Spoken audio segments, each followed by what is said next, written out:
This is amazing. It's like surreal, you know. It's like I'm in a video land. I admire Jerry because, you know, he has lots of questions and stuff, you know, in nature, reality. And, you know, I have a lot of those questions. I've done a lot of research and reading, you know, last 10 years. And I have a couple of topics I want to touch on. So I don't want to spend so much time on just one. So, trying to guide us. We'll decide what's important for you. I know.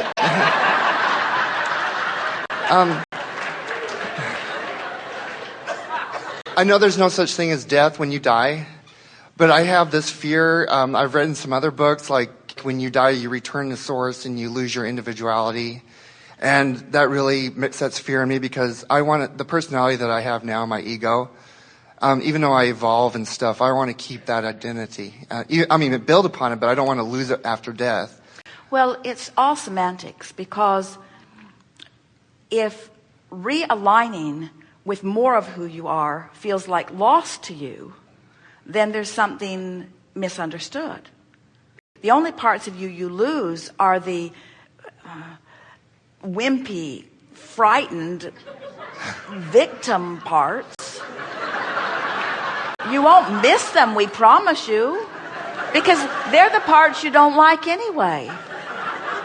Well, what I mean is like I have some desires and stuff that I want to take with me beyond this life, because there's some things I want to live like in other lives and stuff, and I'm afraid I'm going to lose those desires, or they'll be meaningless when I leave this world. And you can use that as a reason to throw yourself out of the vortex while you're in your physical body, but you will not be able to use that as a reason to throw yourself out of the vortex when you're really in the vortex.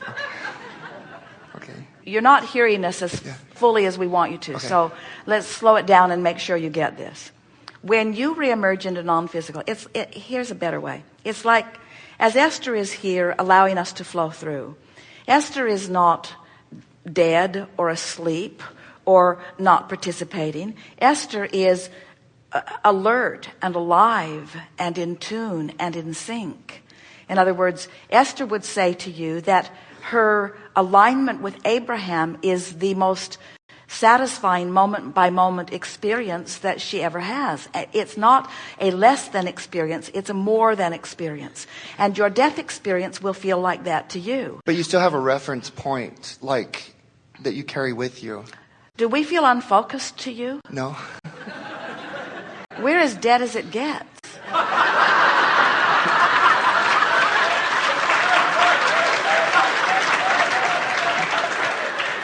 Seriously, you are not going to just drift into a nebulous, unfocused mist.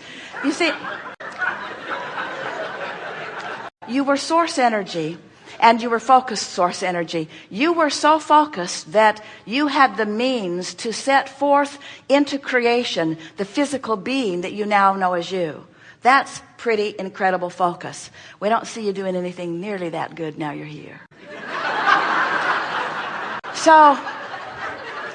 So here's this powerful non-physical energy that is you, and you focus into this physical body. Now, while you're here, you're doing good work too.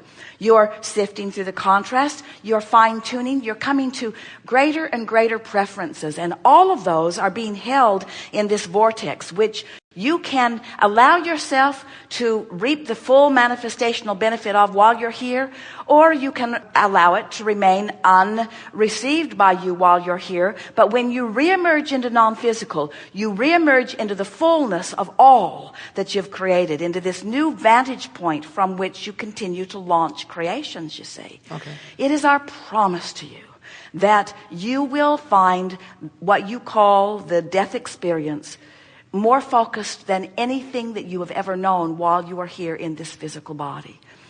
But that non-physical energy is being enhanced by the fine-tuning that you're doing here. Okay. You're being called into the fullness of who you are. You're not being called away from the personality that is you. When you're in this physical body and you really come into alignment with who you are, you become clear-minded. You become clever in your timing. You become fast-footed. You become loving and energetic. In other words, the times that you have loved yourself the most in your physical body are the times that you have been most like your non-physical counterpart. Okay. Okay. And the next one is, I know this sounds kind of silly. I'm sorry. So how do you think he took it? No, I took it good. Can you experience the illusion of physicality in the non-physical? Sometimes I like being vaporous or something. It doesn't feel. I mean, I like the physical. I just, I've come from severe depression, and it's taken me a long time to overcome it. And I'm starting to enjoy the physical, but I just don't want to go back through the personal hell. Well, it's not anybody's fault. It's my own, but I just like to enjoy the. The answer to your question is yes. That from that non-physical perspective, in other words, non-physical is always with you, whether you are with non-physical or not. So in any moment in time, the source within you is fully focused within you.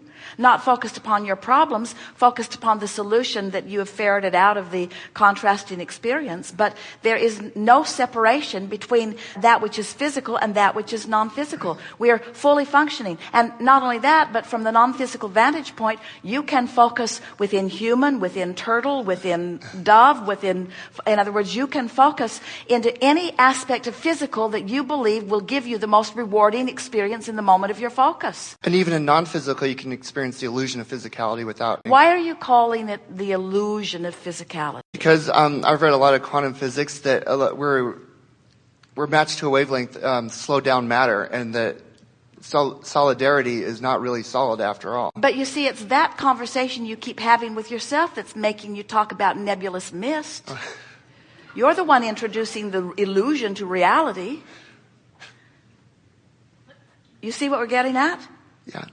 But do you really feel what we're talking about? In other words, we're telling you that reality is real, and we're telling you that we are non-physically focused, and we are focused within Esther's physical body in your time-space reality and having a more vivid, real-life physical experience than any of you are. In other words, that we are not extracted from your physical experience. We are fully flowing in your physical experience. Okay.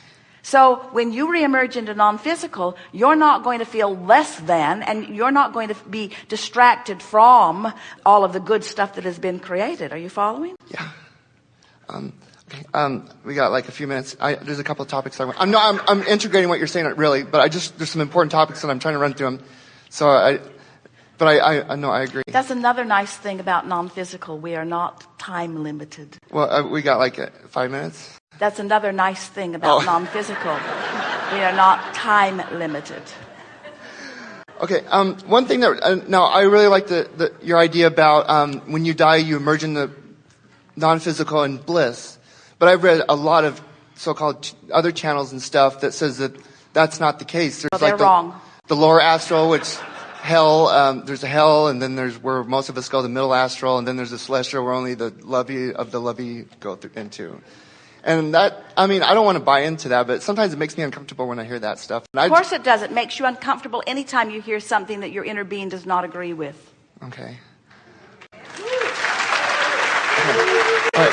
Okay. Now this is a really exciting one. Okay. Just before I came here, the only place that hell exists in the way you have just described it is physical human outside the vortex. That's as hellish as it becomes. Cool. I like that. Okay, when I just finished a book, it's like it talks about law of attraction, but it talks about parallel universes, and this is really interesting. I really like this stuff. In other words, for every desire, there's like a corresponding parallel reality, not so much like a wall and then there's another reality, but we've taken that conversation into a fuller and more beneficial conversation, as we say that out of every problem there is a solution, and the solutions are amassing in this vortex of creation. And the reality is there. Now it's your job to tune to it. And when you tune to it, it will display itself in vivid manifestational form. But it exists whether you tune to it or not. In other words, you can manifest it or not, but your inability to manifest it does not cause it to cease to be. But it's and the if you want to potential. call that a parallel universe, that's maybe a good label for it. We call it a vibrational reality. Yeah.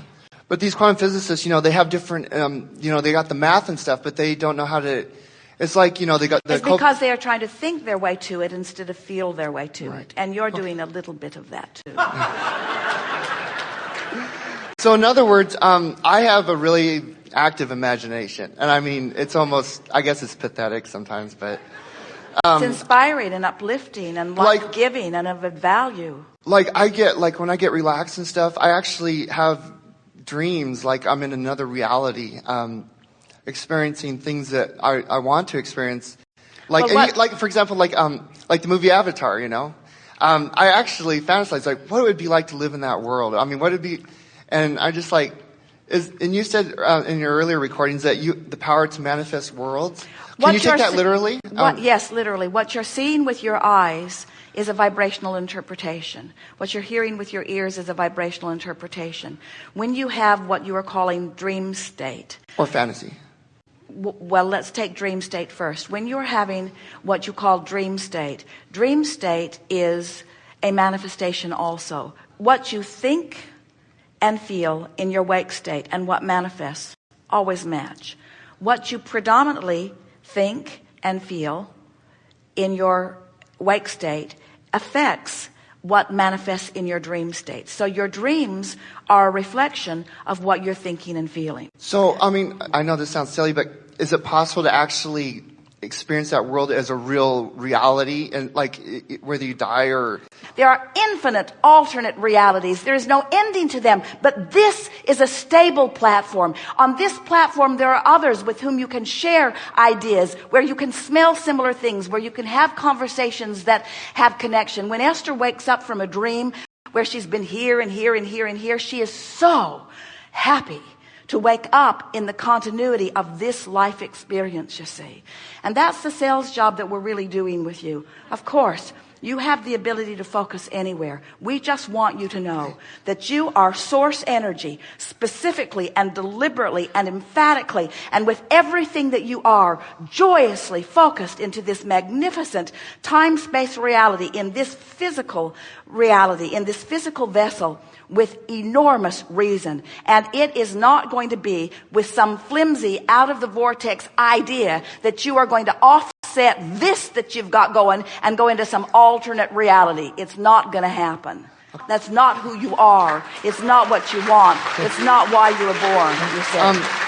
Like in a book or something. We cannot sort this out in 10 years, let alone the next 1 minute. We are having this conversation with you because you should be feeling good now. You should be feeling your power now. You should be creating deliberately now. Because the difference between sifting and deciding and aligning and realizing through manifestation is so rich and full and complete in comparison with just stumbling on it, you see. To be a deliberate creator, to deliberately acknowledge something missing, and then to want it even in its absence, and then to find a way of feeling it even before you can see it, until you know the reality of it even before it is a physical reality, is the most delicious creating that takes place anytime, any space, any place. We feel such appreciation for your willingness to play with us in this eternal game of creation. And above all other things, it is our desire that you take away from this gathering these three things. The vortex is a reality. I have easy access to it, and I'm practicing my way into it all day, every day. And as you make those three simple observations and apply just a small amount of effort, less than it takes to learn a new computer program, you will return to the true nature of your being. And you will then be the uplifter that you were born to be.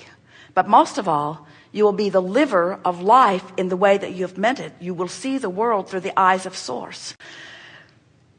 Don't do it for them. Do it for you. Sometimes the people who are around you don't deserve your kind attention to them, but you always do.